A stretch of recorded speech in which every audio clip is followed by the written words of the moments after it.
السلام عليكم ورحمة الله. إن السلام الحمد ورحمة الله. لله نحمده ونستعينه ونستغفره ونعوذ بالله من شرور أنفسنا ومن سيئات أعمالنا. من يهده الله فلا مضل له ومن يضلله فلا هادي له، وأشهد أن لا إله إلا الله وحده لا شريك له، وأشهد أن محمدا صلى الله عليه وسلم عبده ورسوله.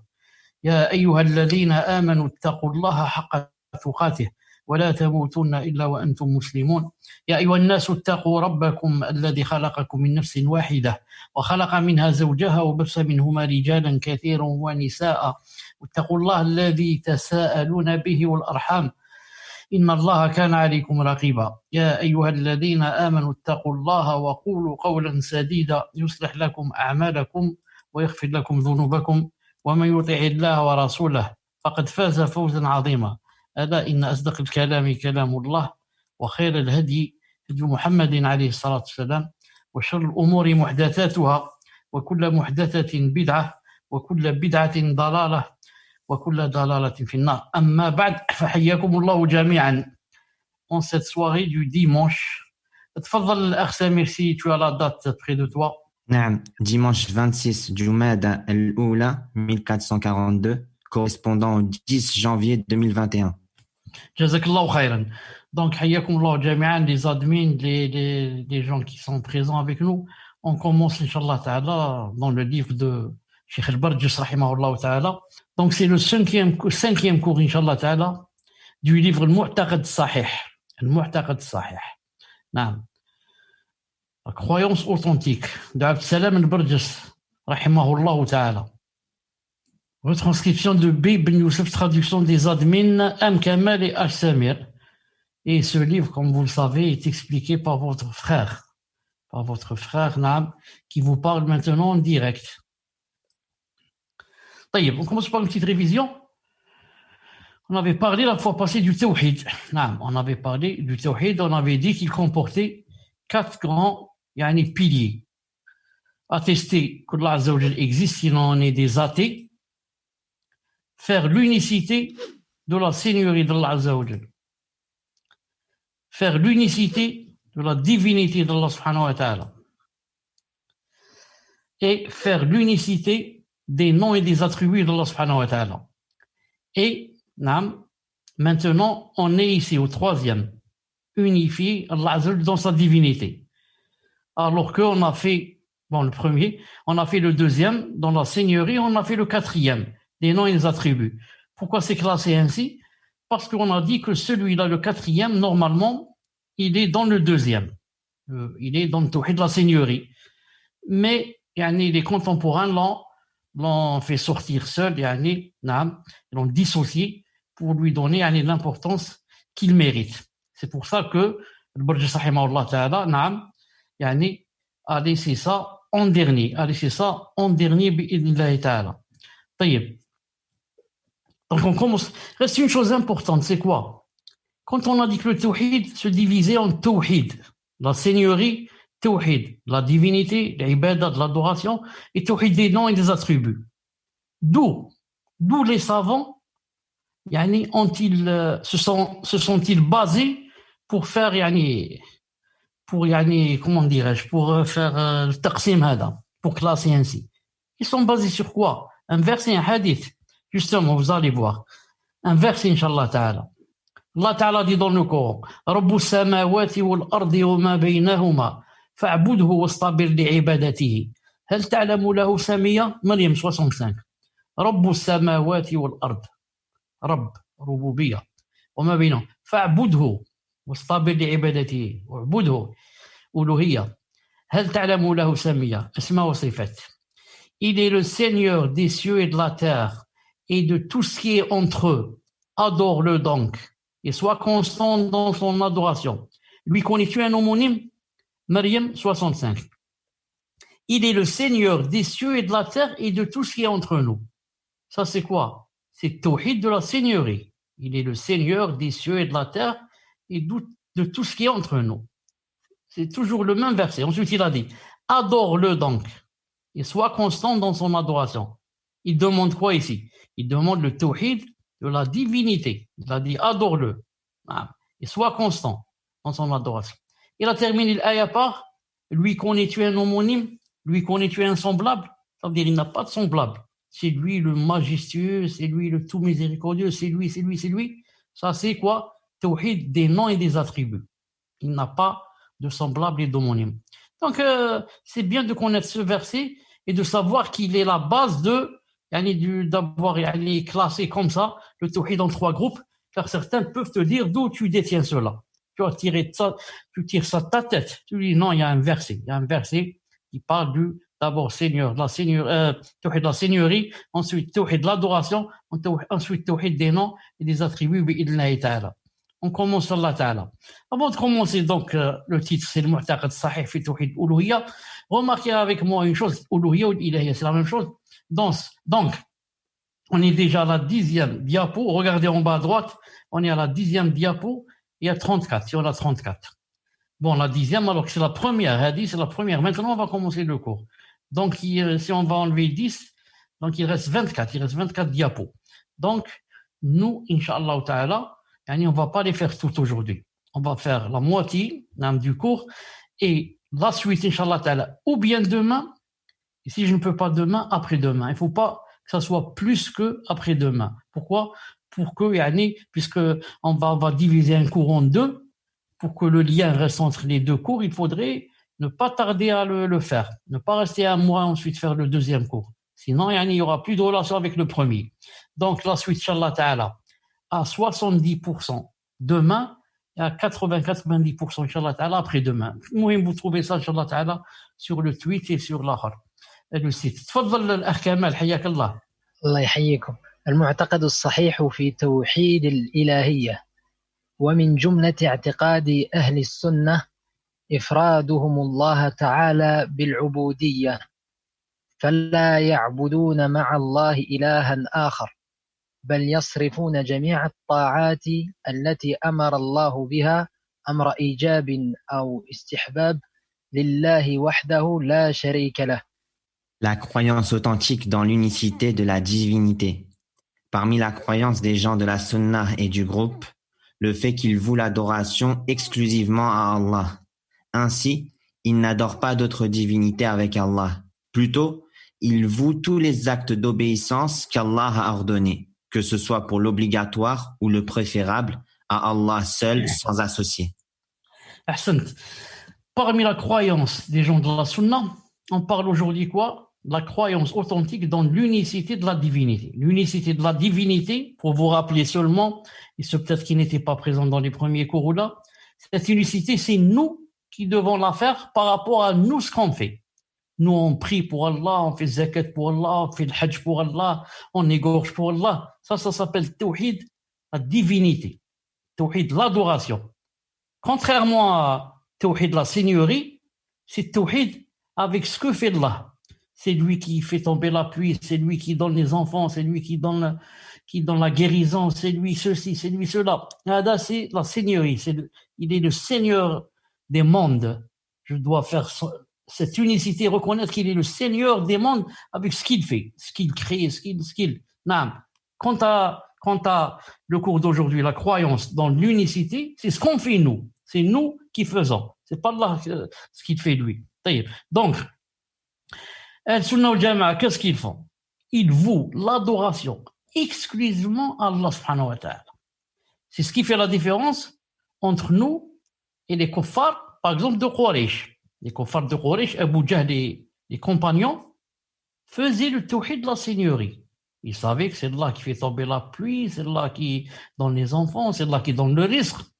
Mais ils n'ont pas voulu vouer l'adoration exclusivement à Allah. Ils ont dit, on fait des intermédiaires entre nous et Allah. Nous, on est sale, on est souillé. Ce sont les statues qui vont nous faire les intermédiaires bi'idlillah. Non. Tandis que nous, non. On voue l'adoration directe exclusivement à Allah subhanahu wa ta'ala. C'est seulement pour lui, il n'y a pas d'intermédiaire. Ainsi, Al-Sunnah wal-Jama'a n'adore pas d'autres divinités avec Allah. Plutôt, il voue tous les actes d'obéissance qu'Allah a ordonnés, que ce soit pour l'obligatoire ou le préférable, à Allah seul et sans associé. Tout ce que Allah subhanahu wa ta'ala a ordonné comme adoration, que ce soit obligatoire, comme faire le hajj ou la zakat. Ou seulement, recommandé, comme jeûner le lundi et jeudi. C'est pas obligatoire, c'est tout juste recommandé. Mais si on le fait pour Allah, sans associer.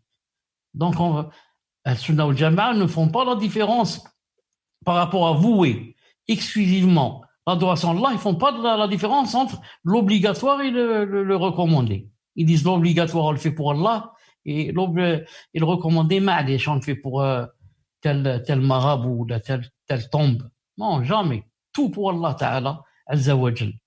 Naam. Kamal. فلا يسجدون إلا لله ولا يطوفون إلا لله بالبيت العتيق ولا ينحرون إلا لله ولا ينظرون إلا لله ولا يحلفون إلا بالله ولا يتوكلون إلا على الله ولا يدعون إلا الله وهذا هو توحيد الألوهية. أحسنت. Samir, est-ce que le son est bon? Le son, il est bien? Naam, Cheikh, Allah يبارك. Oui, alhamdoulilah, tfaddal. Il ne se prosterne que pour Allah. Il ne tourne autour de la maison antique que pour Allah. Ils ne sacrifient de bêtes que pour Allah. Ils ne font des vœux que pour Allah. Ils ne jurent que par Allah. Ils ne placent leur confiance qu'en Allah. Ils n'invoquent qu'Allah. Et cela est l'unicité de la divinité. Naam, il ne se prosterne que pour Allah Azza wa Jal. Quiconque se prosterne pour autre qu'Allah subhanahu wa ta'ala, s'il était musulman, il devient mécréant, il devient apostat. S'il se prosterne pour autre qu'Allah subhanahu wa ta'ala. Non. Sauf, bien sûr, s'il a perdu la raison, ou alors il est sous la contrainte. Par exemple, une personne lui a mis, par exemple, un revolver sur la tempe et lui a dit, tu vois cette statue ici de Bouddha, si tu ne te prosternes pas, je te tire une balle dans la tête. Non. S'il ne veut pas se prosterner, il est libre. Il dit, moi, je veux la shahada. Je ne me prosterne pas. Mais s'il se prosterne, il a une excuse. À condition qu'il déteste ce qu'il fait. Et il le fait sous la contrainte. Jamais il n'aurait accepté cela si on n'avait pas menacé qu'on allait lui tirer une balle. Non. Et Allah subhanahu wa ta'ala, c'est lui qui a dit que dans la contrainte, l'insan, s'il fait du kufr, il est excusé. Mais il faudrait que ça soit une vraie contrainte. C'est pas seulement une menace. Écoute, si demain tu te prosternes pas à la statue, on va tirer une balle. C'est une menace. Il faudrait qu'il te prenne à l'endroit et il faudrait qu'il sorte le revolver et qu'il le mette. Non, qu'il le met sur la tempe et qu'il dise si tu fais pas, je fais ceci. Il faut pas que ça soit juste une menace, mais vraiment un grand danger. Il ne se tourne autour de la maison antique, la Kaaba, que pour Allah subhanahu wa ta'ala. Il ne tourne autour de la maison antique que pour Allah subhanahu wa ta'ala. Maintenant, de nos jours, à ce moment où je vous parle, si je vous disais j'ai vu ça dans une vidéo au Sénégal, ou là au Congo, Allah, maintenant j'ai des doutes. Sénégal, Congo, ça ne sort pas de ces deux pays. Des gens, des soufis bien sûr, soufis djeld, qui ont construit une Kaaba, exactement comme celle de la Mecque. Et les gens tournent autour d'elle. Et ils s'accrochent à son mur et lèvent les mains, font des doigts, embrassent avec le tissu noir. Et comme ça, de nos jours, dans un pays, l'un des deux pays que je viens de citer, j'ai vu de mes propres yeux. Et celui qui a fait ça, ce sont des soufis.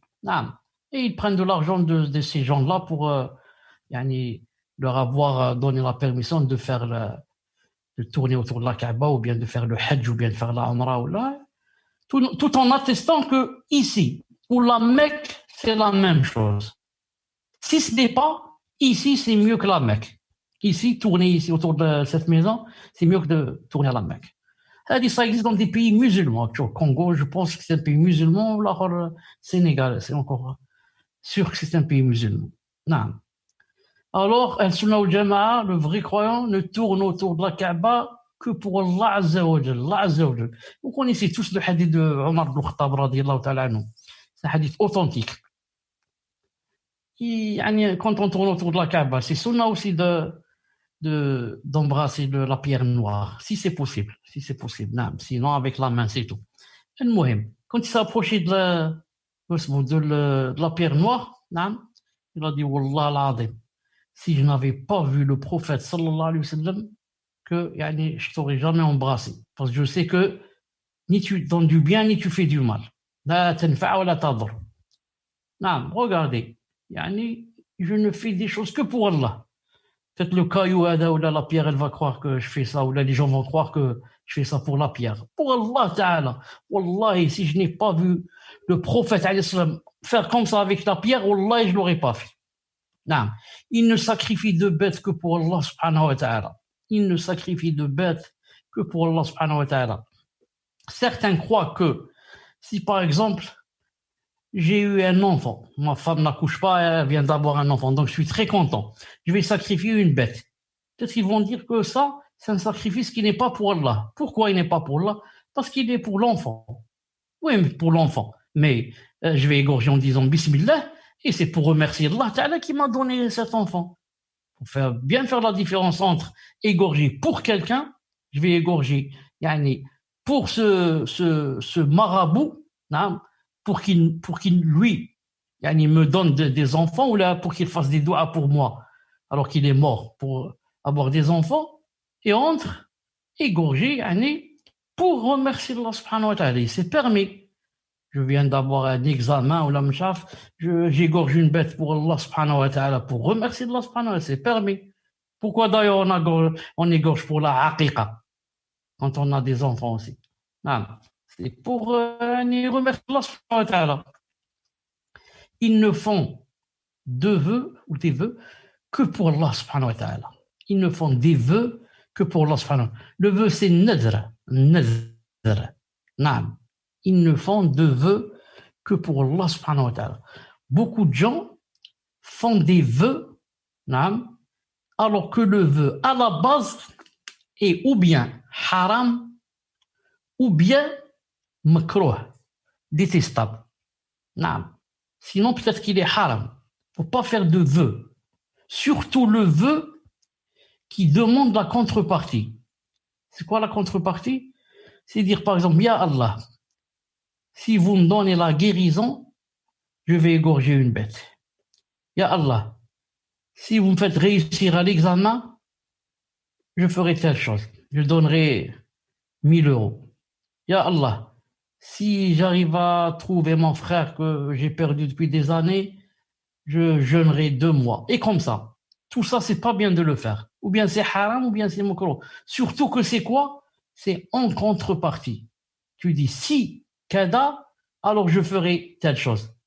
Ça veut dire, en d'autres termes, c'est comme si tu as dit, si tu me donnes pas, alors je fais pas ce que j'ai dit, ce que j'ai promis.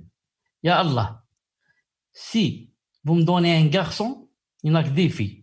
Si vous me donnez un garçon, j'égorge une bête. Ça veut dire que si vous me donnez une fille, je n'égorge pas. Vous me donnez un garçon, sinon je n'égorge pas. Vraiment, c'est détestable. Vraiment. Non. Et le prophète, sallallahu alayhi wa sallam, d'ailleurs, il a dit dans un hadith authentique de Abi Hurayra, et aussi venant de Ibn Omar, radiyallahu ta'ala anhuma, qu'est-ce qu'ils ont dit les deux? Ils ont dit que le prophète, sallallahu alayhi wa sallam, a dit La tanduru, ne faites pas de vœux pieux. Fa inna an-nadhr, le vœu pieux, la yughni min al-qadari shay'an. Il ne fait rien par rapport au destin. Tu crois qu'en faisant comme ça, tu vas changer de destin. Allah Ta'ala n'allait pas te donner un garçon, il va te le donner maintenant. Parce que tu as fait le vœu. Le vœu ne change rien au destin. Mais par contre, qu'est-ce qu'il fait ce vœu? Yustakhraju bihi min al-bakhil. Allah subhanahu wa ta'ala fait sortir, avec ce vœu qu'a fait la personne, il fait sortir des choses de l'avare. Parce que celui qui dit à Allah, si vous me donnez un garçon, j'égorge. Ça veut dire que c'est quelqu'un d'avare. Il n'égorge jamais un mouton, sauf si Allah Ta'ala lui donne quelque chose. Et Allah, si je réussis au bac, je fais telle chose, je donne 100 euros. Ah, si tu réussis, c'est tout. Donc si tu réussis pas, jamais tu donnes. Donc Allah subhanahu wa ta'ala a inspiré cette personne qui a fait ce vœu juste pour lui faire sortir de lui de l'argent ou autre. Pourquoi? Parce qu'il est avare, bakhil. Voilà ce que fait le vœu pieux. Il fait rien d'autre, il change rien au destin. Naam. طيب. Si quelqu'un va dire maintenant, طيب, et la personne qui fait un vœu, mais sans contrepartie, il dit seulement, ya Allah, je promets par exemple de jeûner, par exemple 2 mois consécutifs, ou là, je fais le vœu de prier toute la nuit pendant 1 semaine, ou la femme, ça c'est un vœu pieux sans contrepartie. Il n'a pas demandé si ceci, cela. Et non, même celui-là, c'est pas bien de le faire. C'est pas bien. Pourquoi? Parce qu'il est possible que tu puisses pas le faire. Alors qu'il faut le faire maintenant après avoir fait le vœu. Et maintenant, tu t'es alourdi, tu as alourdi tes épaules d'une chose qui n'est pas obligatoire pour toi. Qui t'a dit que pour prier toute la nuit? Qui t'a dit de jeûner tous les lundis, tous les jeudis? Qui t'a dit ça de faire ça obligatoire? Toi, tu l'as rendu obligatoire, Allah Ta'ala ne l'a pas rendu obligatoire. Maintenant, si quelqu'un dit, mais Allah subhanahu wa ta'ala a dit dans le Coran, يوفون بالنذر ويخافون يوما كان شره مستطيرا. الإنسان 7. يعني il fait dire Allah Ta'ala il parle en termes élogieux, il dit ils accomplissent leurs vœux pieux et ils redoutent un jour dont le mal s'étendra partout yawm al-qiyamah. Qu'est-ce qu'il a dit? Il a dit ils accomplissent leurs vœux. Et toi, c'est-à-dire moi, tu dis que non, ils ne doivent pas faire de vœux. Le vœu est détestable, makrouh, ou bien haram. Alors pourquoi Allah Ta'ala dit ils accomplissent, yufuna bin nadhr? On dit justement, il n'y a rien de contradictoire entre ce que j'ai dit et le verset. Pourquoi?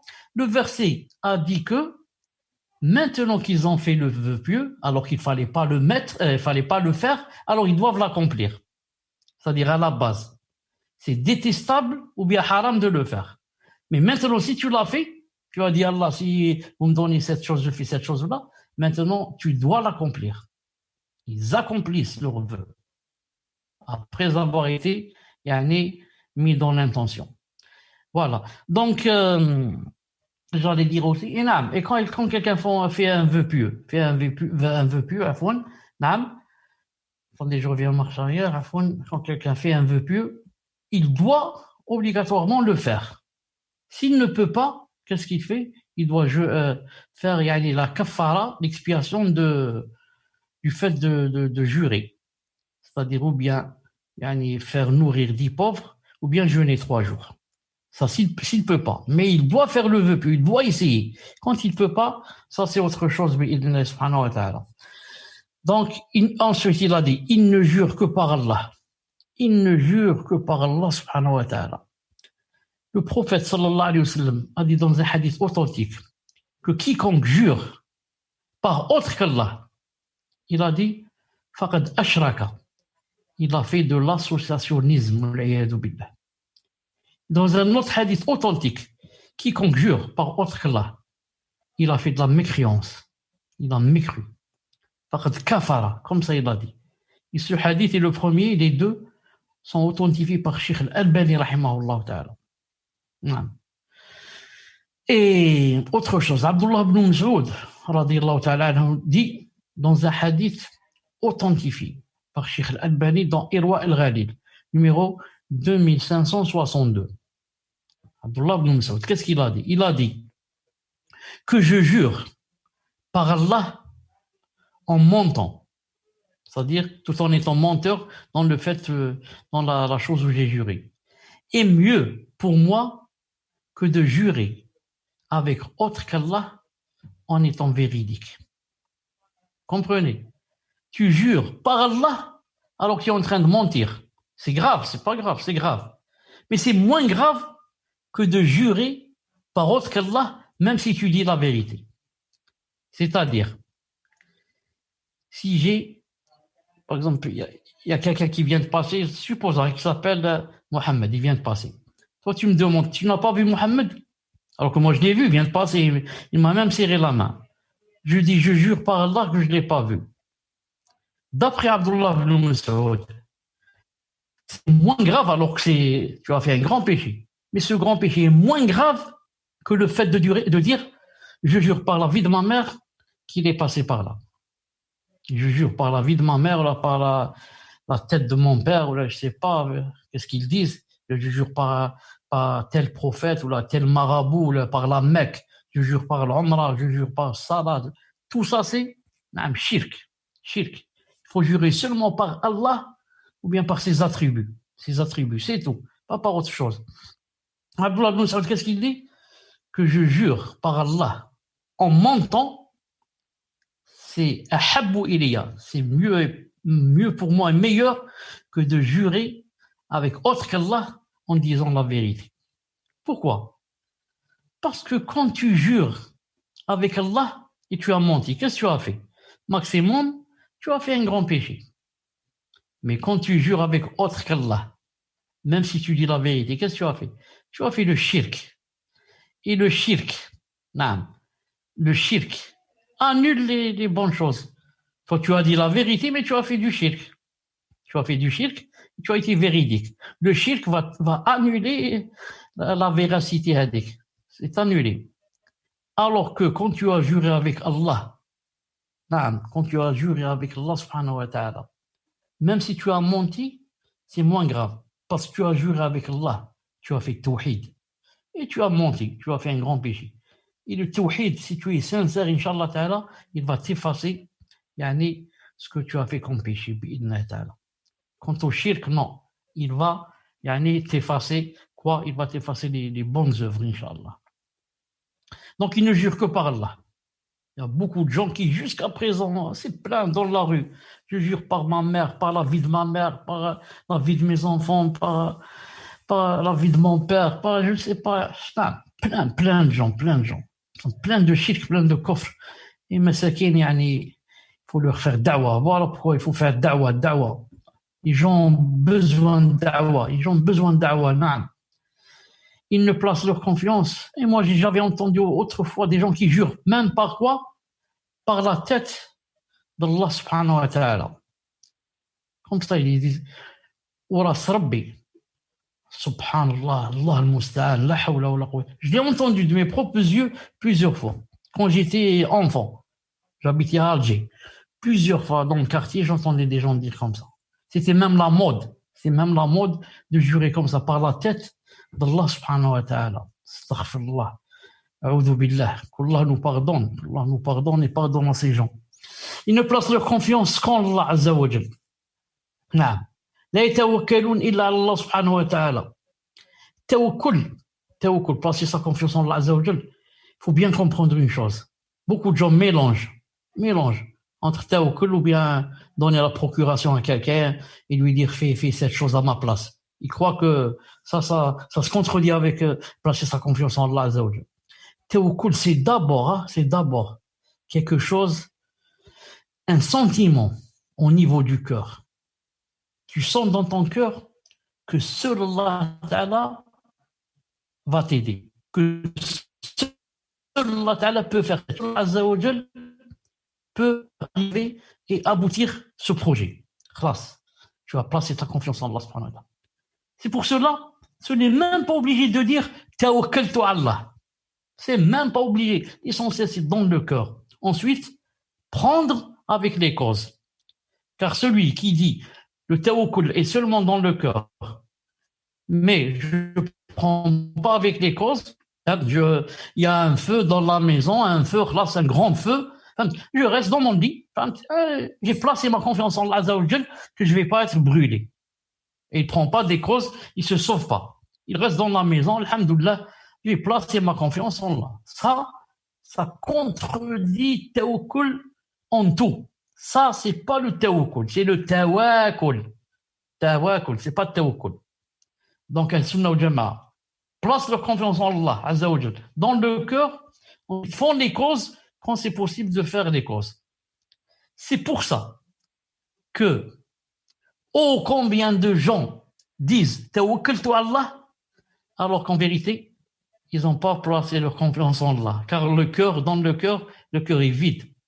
Ils ont placé leur confiance en telle personne, en tel directeur, tel ministre, tel général, pas Allah Azza wa Jal.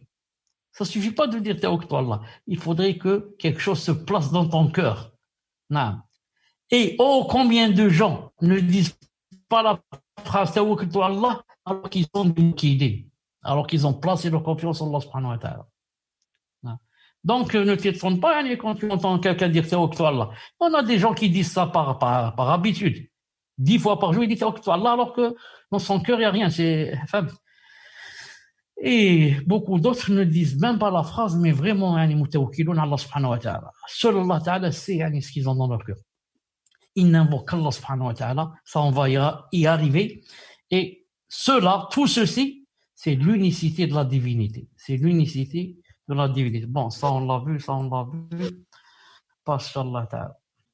كمل. نعم الشيخ، لا أرى الشاشة. نعم. قال تعالى: لا ترى. الله ولا تشركوا به شيئا. Allah Ta'ala a dit, selon une traduction du sens, adorez Allah et ne lui donnez aucun associé. An-Nisa, verset 36. وقال: وقضى ربك ألا تعبدوا إلا إياه. Et il a dit, selon une traduction du sens, et ton Seigneur a décrété, n'adorez que lui. Al-Isra, verset 23. Donc vous avez lu le premier verset, regardez le deuxième. A décrété, qu'est-ce qu'il a décrété? N'adorer que lui, naam. طيب. وقال: وما أمروا إلا ليعبدوا إلها واحدا.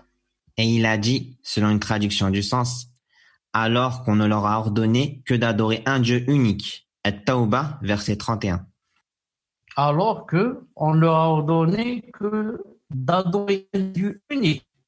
Pas deux, pas trois, un seul. نعم. وقال: وما أمروا إلا ليعبدوا الله مخلصين له الدين.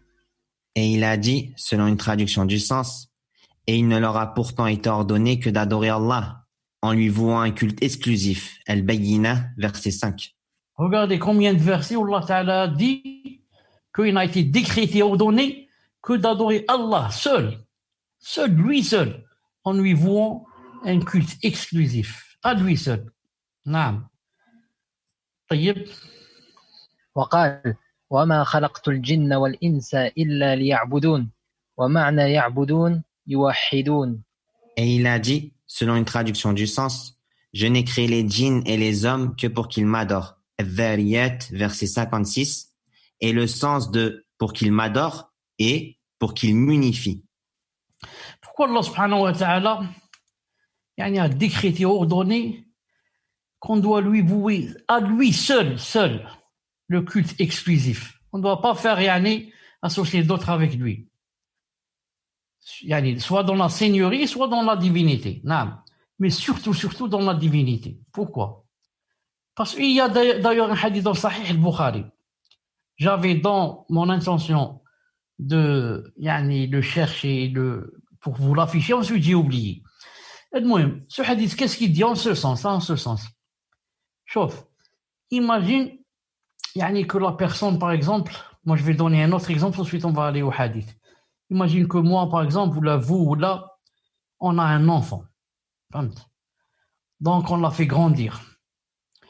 On a patienté pour qu'il arrive jusqu'à 20 ans ou 25 ans. On a souffert pour le travail, pour lui acheter des vêtements, pour lui acheter des nourritures, pour ceci, pour l'école, pour qu'il devienne un homme. Et maintenant, moi je suis vieux, sa mère est vieille. Donc, qu'est-ce qu'on attend? Il est, masha'Allah, il est ingénieur ou le pilote ou je ne sais pas quoi. Il la paye, masha'Allah. Qu'est-ce qu'on attend de lui? Au moins qu'il fasse ce qu'il peut. Maintenant, nous, on ne peut pas travailler. Au moins qu'il fasse le minimum. Imaginez qu'il nous néglige totalement, moi, son père et sa mère. Et qu'il ne va pas se suffire à cela. Mais, ce qui est grave et pire, notre voisin ou la voisine du palier, chaque soir, il leur ramène, masha'Allah, des fruits de toutes sortes, des viandes de toutes sortes, des poissons de toutes sortes. Subhanallah, que va sentir son père et sa mère? Que va-t-il sentir? C'est celui-là pour lequel j'ai souffert. Et sa mère n'a pas dormi plusieurs nuits, sans parler de la grossesse et des contractions et ceci et cela. Non. Et regardez à la fin, il les néglige totalement pour être quelqu'un de masha'Allah, envers qui? Envers des étrangers. Le hadith dans le Bukhari, c'est dans ce sens. Allah Ta'ala, il dit, yani, est-ce que quelqu'un de vous accepterait cela? Quelque chose dans ce sens que, yani, au lieu que ça soit, il donne yani, à son propriétaire, ou là, ses parents, ou là, yani, il va donner à l'autre. Il va donner à l'autre. Hadith, c'est comment, quand on va revenir par rapport à Allah subhanahu wa ta'ala. Chauffe, tes parents ne t'ont pas créé. Ils ont été la cause seulement de t'enfanter. Ils t'ont enfanté. Donc, c'est rien par rapport à créer du néant. D'où seulement ils t'ont enfanté, ils ont fait une cause, et c'est Allah qui t'a créé.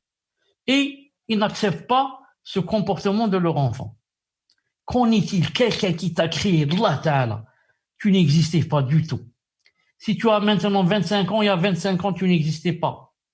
Si tu as 30 ans, il y a ajouté une année dans le ventre de ta mère, il y a 31 ans, tu n'existais pas. Rien. Si Allah Ta'ala avait voulu, tu n'aurais jamais existé. On n'aurait jamais entendu parler de toi, ni de moi. Mais Allah Ta'ala a voulu avec sa rahma, na'am, que tu vives sur sa terre. Na'am. Au-dessous de son ciel. Tu respires son air. Tu profites de ses fruits, de ses plantes, de ses animaux, de ses poissons. Il vous a préparez-vous tout ce qu'il y a sur cette terre, spécialement pour vous, pour nous, pour qu'on vive à l'aise, sans parler du paradis qui attend, Inch'Allah Ta'ala. Et à la fin, au lieu de remercier Allah subhanahu wa ta'ala et de lui vouer le culte exclusivement, tu vas maintenant adorer un autre avec lui. Aller au marabout et lui dire je te remercie et voilà, je viens égorger parce que tu m'as donné ceci, tu as fait tomber la pluie, ceci, cela. Imagine.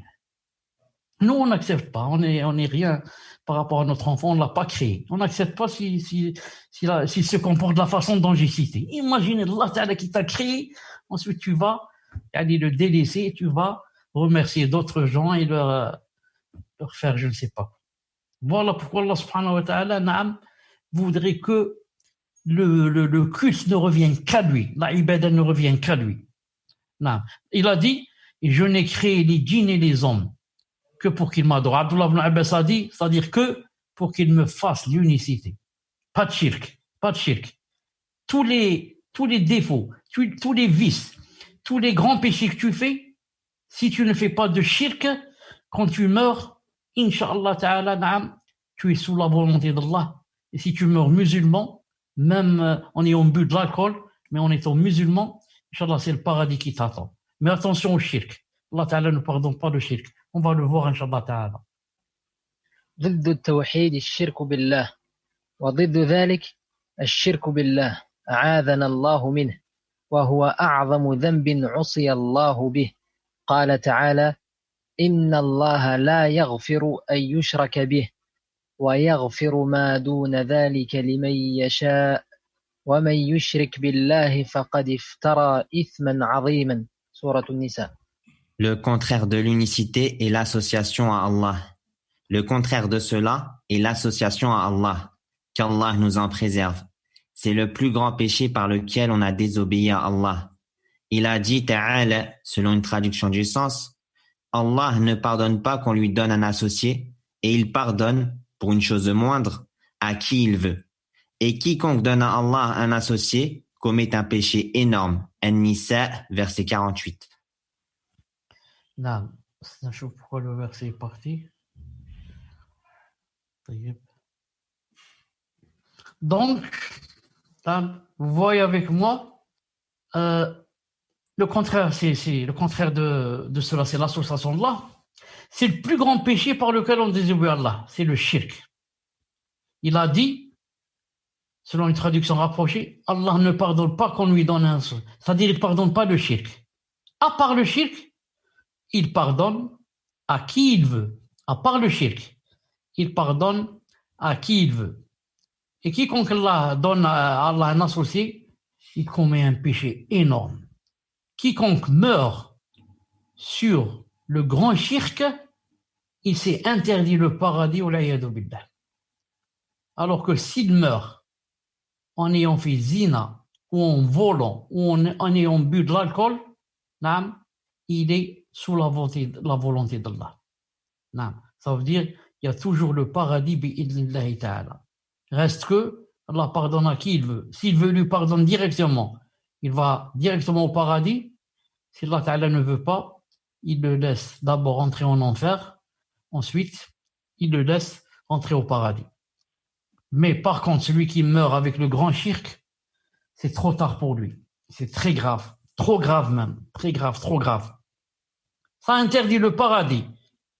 Donc, je dois bien faire attention à ne pas tomber dans le shirk, dans le grand shirk. Et comment ne pas tomber dans le grand shirk? Il faudrait d'abord le connaître. C'est quoi le grand shirk? C'est quoi les signes des grands shirks? Les repères? Si je ne les connais pas, je vais faire du grand shirk et je ne vais pas savoir. Et je vais rencontrer là avec le grand shirk sans savoir. Il faudrait connaître le mal pour l'éviter. Si je ne sais pas que ça, c'est un mal, je ne peux pas l'éviter. D'où la nécessité d'apprendre la science et d'apprendre le din. D'apprendre le bien et d'apprendre le mal. Le bien pour le faire et le mal pour l'éviter. On ne peut pas éviter un mal si on ne le connaît pas. Naam. طيب, on continue, Inch'Allah. وقال تعالى إن الله لا يغفر أن يشرك به ويغفر ما دون ذلك لمن يشاء ومن يشرك بالله فقد ضل ضلالا بعيدا. Et il a dit Ta'ala, selon une traduction du sens, Allah ne pardonne pas qu'on lui donne des associés, mais il pardonne pour une chose moindre à qui il veut. Quiconque donne un associé à Allah s'égare d'un égarement profond. An-Nisa, verset 116. Donc le verset est clair. Yani, qui fait du grand shirk et meurt avec, Allah ne lui pardonne pas. Si ce n'est pas le grand shirk, tous les grands autres péchés, Allah pardonne à qui il veut. C'est-à-dire, fait rentrer directement au paradis. Mais, il y en a beaucoup, là, d'autres là, à qui il ne pardonne pas. Passe d'abord par l'enfer, ensuite le paradis. Ça, pour la personne qui est morte sur le tawhid et pas sur le grand shirk. Et regardez la rahma d'Allah subhanahu wa ta'ala. Allah ta'ala ne pardonne pas qu'on lui donne des associés. Ça veut dire qu'on ne pardonne pas. Si la personne meurt, mais si elle ne meurt pas, il te donne la grande occasion en or de faire la tauba. Tu es encore vivant. Tu as 70 ans. 70 ans de shirk et d'adoration du Bouddha. Mais allez, je fais la tauba. Fais la tauba, Allah te pardonne. Alors s'il aurait voulu, il aurait dit non. Moi, le shirk, je ne le pardonne jamais. Toute personne a fait du grand shirk, aïe, là, je ne lui pardonne pas. Direct en enfer. Et paradis interdit. Mais non. Allah Ta'ala te donne toute ta vie. Toute ta vie pour faire la tauba. Fais-la seulement et ne viens pas me rencontrer avec le grand shirk. Ne viens pas de me rencontrer comme ça. Mais si tu fais la tauba, j'accepte. C'est la rahmat Allah subhanahu wa ta'ala. نعم. On continue, Inch'Allah. وقال تعالى حنفاء لله غير مشركين به ومن يشرك بالله فكأنما خر من السماء فتخطفه الطير أو تهوي به الريح في مكان سحيق. Et il a dit Ta'ala, selon une traduction du sens, vouez un culte exclusif à Allah, ne lui associez rien, car quiconque associe à Allah, c'est comme s'il tombait du haut du ciel et que les oiseaux le happaient ou que le vent le précipitait dans un abîme très profond. Al-Hajj, verset 31. Avant que j'oublie, Inch'Allah Ta'ala, je m'adresse aux admins, et surtout vous, c'est-à-dire Samir et Kamal qui traduisez en français. STS, selon la traduction du sens. Quand vous écrivez Thomas selon la traduction du sens, à partir d'aujourd'hui, dorénavant, écrivez-la comme ça et en abrégé. Parce que ça me prend beaucoup de... c'est long. C'est court. STS direct, selon traduction du sens, ou là, selon traduction rapproché. STR ou le STS. هكذا إن شاء الله. D'accord? الله خير شيخ بارك الله فيك. أحسن الله إليكم. شكرا. Donc, هذه خلاص on a expliqué. Il a dit vouer un culte exclusif à Allah. Ne lui associez rien. علاش? Pourquoi? Car quiconque associe à Allah, il va te montrer maintenant qu'est-ce qui va lui arriver. C'est comme s'il tombait du haut du ciel et que les oiseaux le happaient ou que le vent le précipitait dans un abîme très profond. نعم. فكأنما خر من السماء فتخطفه الطير أو تهوي به الريح في مكان ساحق. En cela, il y a un hadith authentique du prophète sallallahu alayhi wa sallam qui parle du croyant et du kafir, l'associateur, quand ils vont mourir. Il a dit, maintenant on va parler du kafir dans ce cours, il a dit quant au kafir, quand les anges vont venir pour lui ôter son âme, ce sera un peu difficile car son âme ne veut pas sortir. Elle sait maintenant à qui elle a affaire.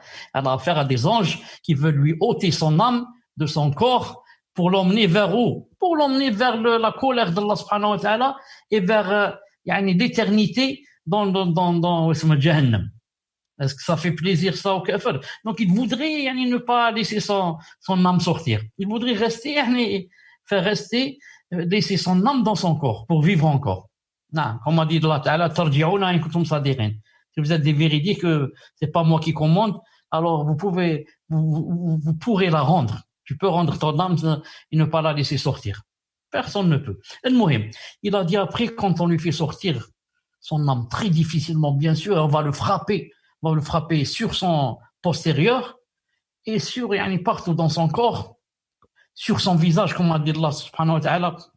ولو ترى إذ يتوفى الذين كفروا الملائكة يضربون وجوههم وأدبارهم. سبحان الله العظيم. Le visage et les postérieurs. Il les frappe. Nous on voit pas, bien sûr. Un kafir devant toi, tu le vois, il va mourir. Normal, peut-être même qu'il va sourire. Mais alors qu'il a été frappé par qui? Par des anges. C'est pas par un boxeur là, par des anges. Allahu Akbar. C'est la première punition ici, avant de rencontrer Allah.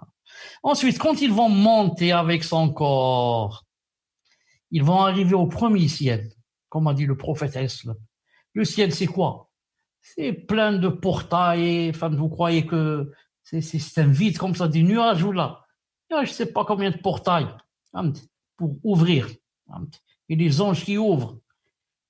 Imaginez quand la personne a une petite villa, un petit château, imaginez le portail, un grand portail dehors avec des gens spécialement pour ouvrir. Imaginez le portail ou les portières du ciel. Voyez. Maintenant, les anges, avant d'ouvrir, ils disent à ceux qui sont venus avec son âme, c'est qui celui-là? Il dit celui-là, c'est X, le kafir. Le kafir là, ils disent on n'ouvre pas. Parce que Allah subhanahu wa ta'ala a interdit à tout kafir de monter vers le ciel. Il reste dans cette terre et il va ensuite sous la terre, à Jahannam. Jahannam se trouve dans tout profond de la terre. Il ne voit jamais le ciel ou là ce qu'il y a en haut. Donc maintenant, on ne va pas lui ouvrir la porte ou le portail pour rentrer. Est-ce que vous croyez que les anges vont le faire redescendre jusqu'en bas? Ils ne vont pas le faire redescendre. Qu'est-ce qu'ils vont faire? Ils vont le jeter d'en haut. Il a dit, c'est comme s'il tombait du haut du ciel. Pourquoi? C'est le mouchrik. Comme ça va lui arriver. Il va être jeté du haut du ciel. Après qu'on ait ôté son âme. Et que les oiseaux le happent de tous côtés. Que le vent le jette dans un abîme très profond. Il va tomber dans quoi? Il va tomber dans sa tombe. Les anges, quand ils vont jeter du ciel, il va tomber spécialement dans sa tombe. Imaginez quand quelqu'un tombe seulement du 5e étage, ou du 10e, ou là, imaginez ce qu'il ressent alors qu'il est en pleine chute. Qu'est-ce qu'il ressent? Il dit dans quelques secondes, je vais frapper avec la terre, je vais être écrasé, subhanallah. Qu'est-ce qui va se passer? La peur qu'il va avoir dans le cœur. Alors, celui qui tombe du 5e ou du 10e, qu'en est-il celui qui tombe des millions de kilomètres d'en haut. Allah Ta'ala nous préserve. Tout ça, c'est le grand shirk. Voilà la faute du grand shirk. La faute du grand shirk. نعم. تفضل. وقال تعالى وإذ قال لقمان لابنه وهو يعظه يا بني لا تشرك بالله إن الشرك لظلم عظيم. Et il a dit Ta'ala, selon une traduction du sens, et lorsque Luqman dit à son fils en le conseillant, « Oh mon fils, ne donne pas d'associé à Allah, car l'association à Allah est vraiment une injustice énorme. » Luqman, verset 13. Vraiment une injustice. C'est Allah Ta'ala qui t'a créé et toi tu vas remercier d'autres et leur égorger et peut-être même jeûner pour eux et leur donner je ne sais quoi et tu donnes rien à Allah subhanahu wa ta'ala, même pas, Allah Ta'ala n'a pas besoin de tout ce que tu as, mais même pas le remercier, même pas dhikr, même pas shukr, ni salat, ni rien. C'est vraiment ça une grande injustice. Comme j'ai donné tout à l'heure l'exemple du voisin. Regardez Luqman, c'est pas un messager, ni un prophète. C'était juste quelqu'un auquel Allah subhanahu wa ta'ala a donné la grande sagesse et la hikmah. Qu'est-ce qu'il dit à son fils? « Oh mon fils ». Apparemment, quand il lui parle maintenant, c'est un jeune. Apparemment, peut-être qu'il a 10 ans, 12 ans. Apparemment, je ne sais pas quel âge qu'il a. Ne donne pas d'associé à Allah subhanahu wa ta'ala. Regardez la da'wa des gens de la sagesse. Qu'est-ce qu'ils disent à leurs enfants? Ils leur apprennent le tawhid, déjà très petit, déjà jeune, tout jeune, pour qu'ils naissent sur le tawhid. Ils grandissent sur le tawhid. Ils connaissent déjà le tawhid, c'est quoi? Ils connaissent c'est quoi le shirk. Ensuite, quand tu lui dis, oh mon fils, ne donne pas d'associé à Allah. Il lui explique pourquoi.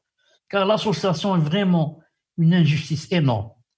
Il lui montre que quiconque meurt ainsi, il a tout perdu. Il a perdu le grand paradis, l'éternel paradis.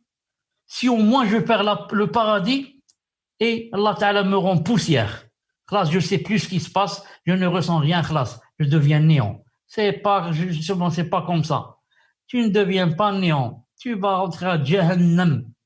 Tu as perdu le paradis et en plus de cela, c'est Jahannam qui attend pour y rester éternellement. Imaginez le mustalah éternellement, c'est vraiment quand tu vas essayer de le concevoir, ça ne va pas rentrer dans la tête. Éternellement.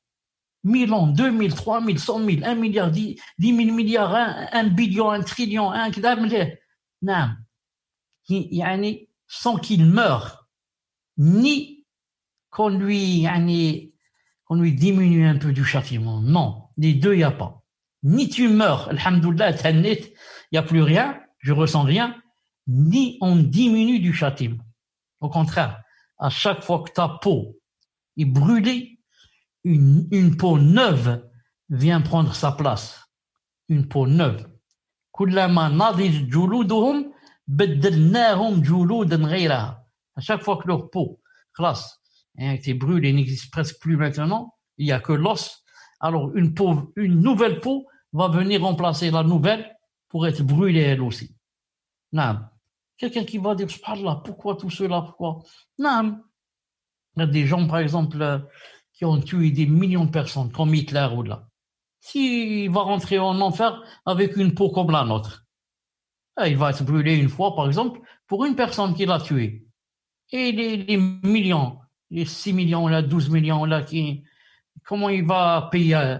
Il n'a plus de peau. Non, une nouvelle peau va venir pour y aller, pour y aller à vengeance, là, à cause de la deuxième personne qui a été tuée, ensuite la troisième, la quatrième, et comme ça. À chaque fois, une nouvelle peau. Non. Continue, Inch'Allah. وبين تعالى أن الشرك محبط للعمل مخرج من ملة الإسلام فقال تعالى ولو أشركوا لحبط عنهم ما كانوا يعملون. Allah Ta'ala a clarifié que l'association annule les œuvres et fait sortir de la religion de l'islam. En effet, Allah Ta'ala a dit, selon une traduction du sens, mais s'il lui avait donné des associés, alors toutes leurs œuvres auraient certainement été vaines. Al-An'am, verset 88.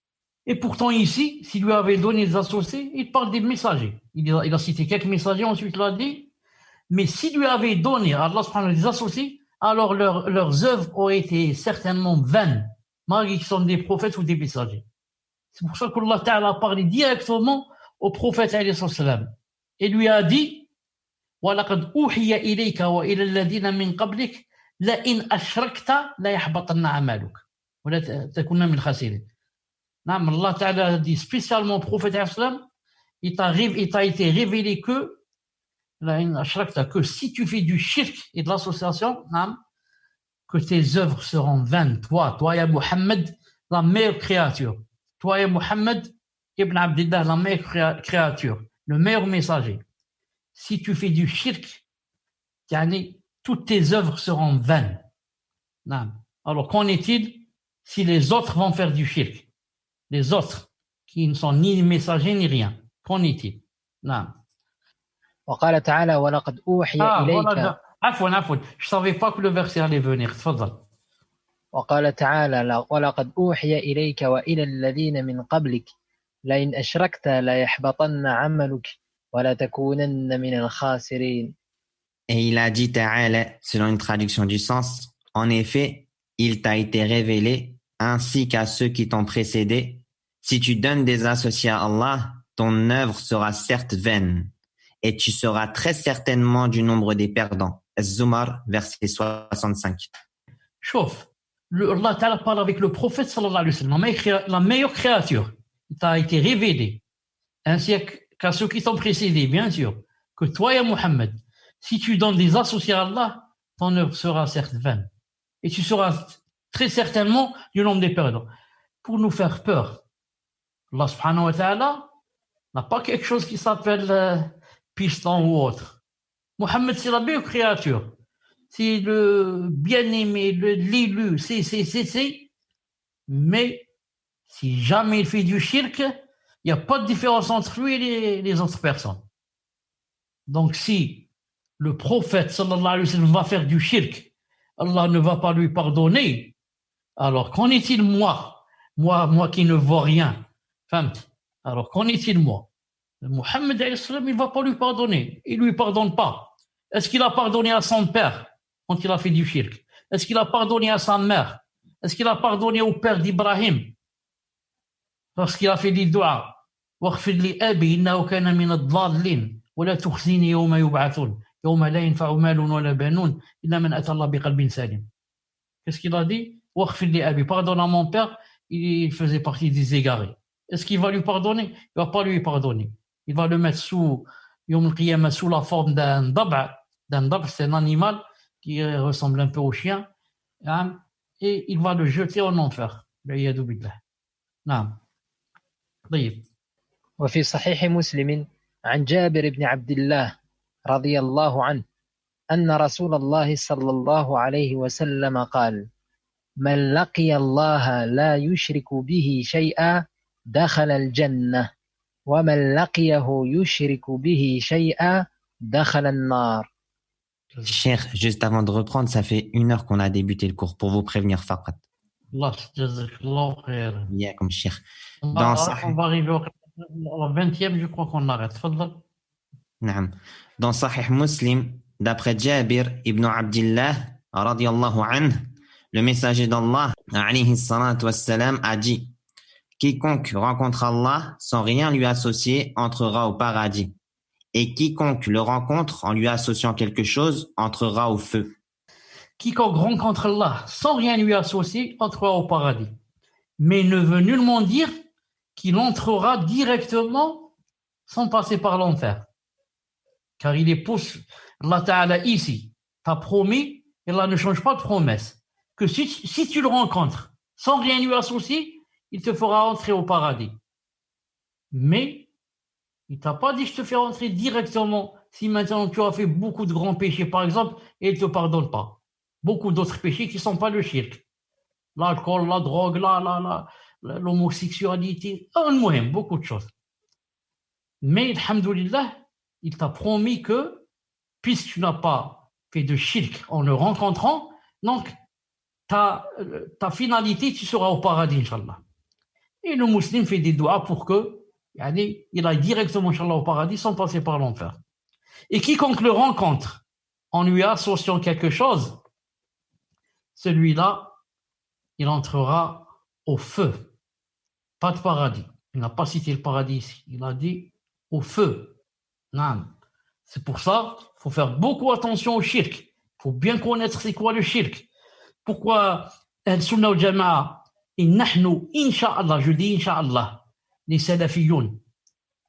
Pourquoi les mashayikh, les savants de la salafiyya, pourquoi ils se basent beaucoup sur le shirk, et des doros sur le tawhid? Parce qu'ils savent que pour être préservés de se trouver éternellement en enfer. Alors que les autres, non. Les tablir, les ikhwan, les ahbash, ils ne cherchent pas ça. المهم on fait des anachid, on fait des quiz, المهم on fait quoi, on rit un peu, on prie la nuit, on va grouper les prières aux classes. Non, sunna, non. Parce tout leur temps à essayer de comprendre c'est quoi le tawhid et c'est quoi qu'il contredit. طيب. وفي صحيح البخاري عن ابن مسعود رضي الله عنه أن رسول الله صلى الله عليه وسلم قال: من مات وهو يدعو من دون الله ندا دخل النار.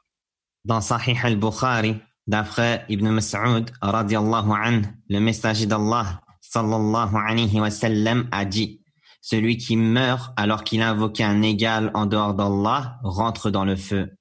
Dans le feu, c'est-à-dire éternellement, que Allah subhanahu wa ta'ala nous préserve. نعم. من هو المشرك؟ فمن صرف نوعا من أنواع العبادة لغير الله فهو مشرك كافر. Qui est l'associateur? Quiconque voue une sorte d'adoration à autre qu'Allah est un associateur mécréant.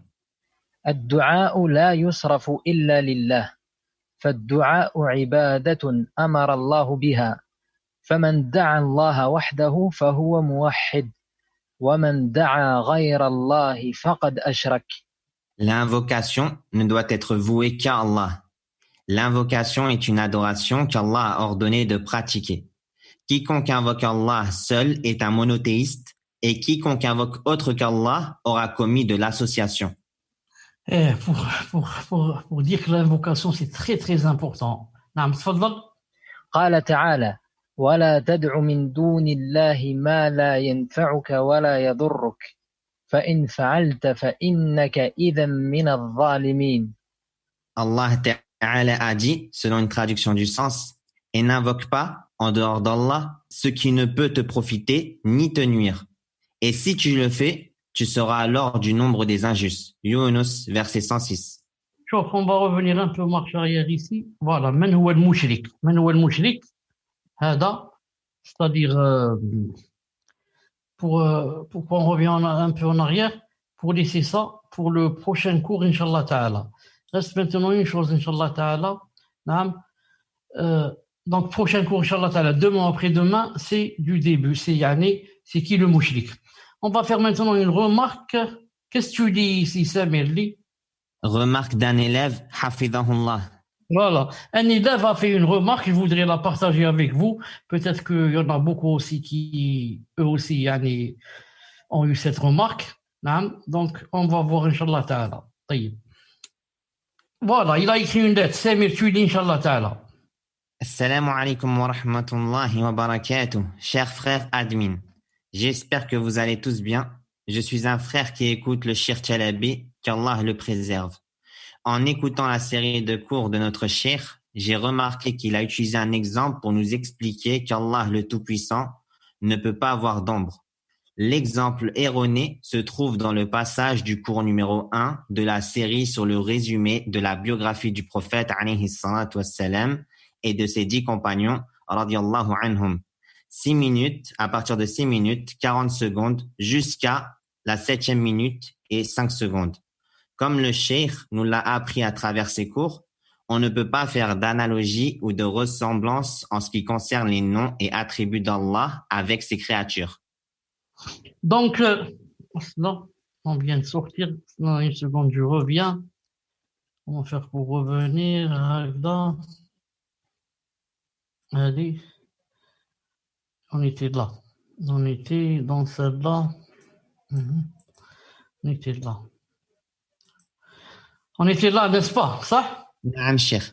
Donc, dans cette remarque, ce frère, Nam, m'a entendu dire que, si vous vous rappelez, il n'y a pas longtemps, il y a peut-être le deuxième cours ou là, quand je parlais de Stawa, Allah subhanahu wa ta'ala s'est établi au-dessus du trône, et j'avais dit que les 7 personnes que Allah subhanahu wa ta'ala va mettre sous son nombre, dans le jour où il y aura d'ombre que son nombre, j'ai dit que le soleil, si on va dire qu'il est, si on va dire que Allah ta'ala a une ombre, ça doit donner que on a dit que le soleil est au-dessus de lui.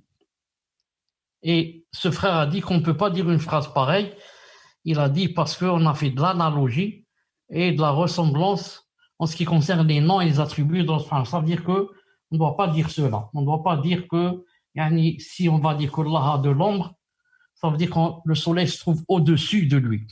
D'abord, je dis, ce frère apparemment est très, Inch'Allah ta'ala, je ne connais pas ce qu'il y a dans les cœurs, mais il est véridique dans ce qu'il dit, en ce sens que, c'est-à-dire, il cherche à comprendre.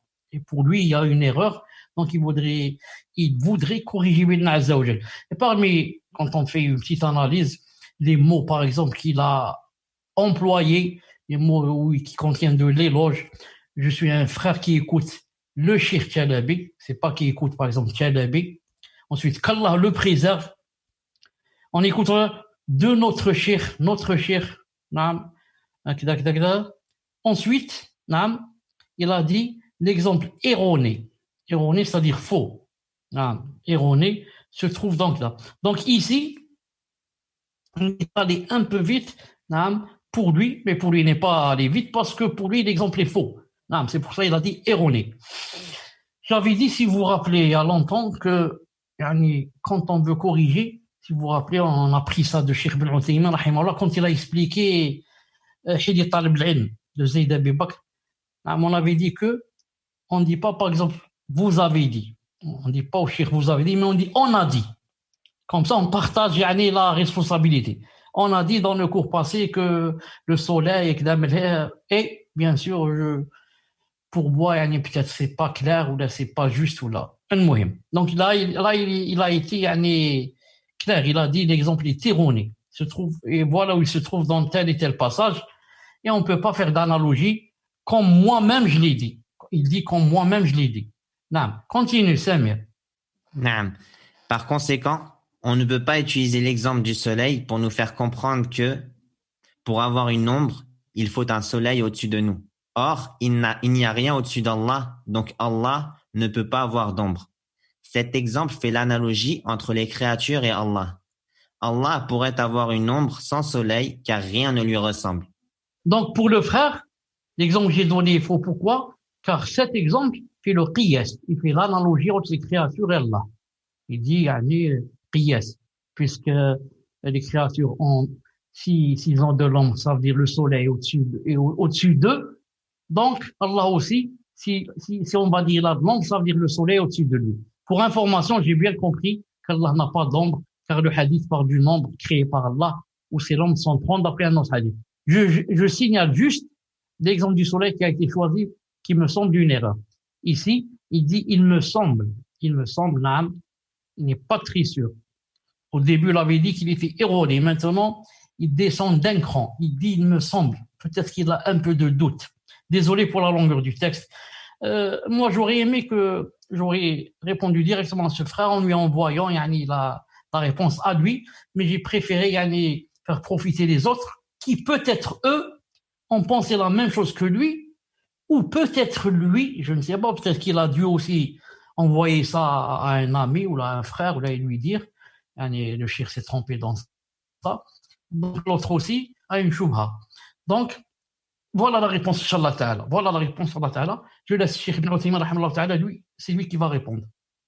ولكن هنا مسألة أحب أن أنبه عليها، وهي أن بعض الطلبة يظنون أن المراد بالظل في ظله يوم لا ظل إلا ظله أنه ظل الرب عز وجل.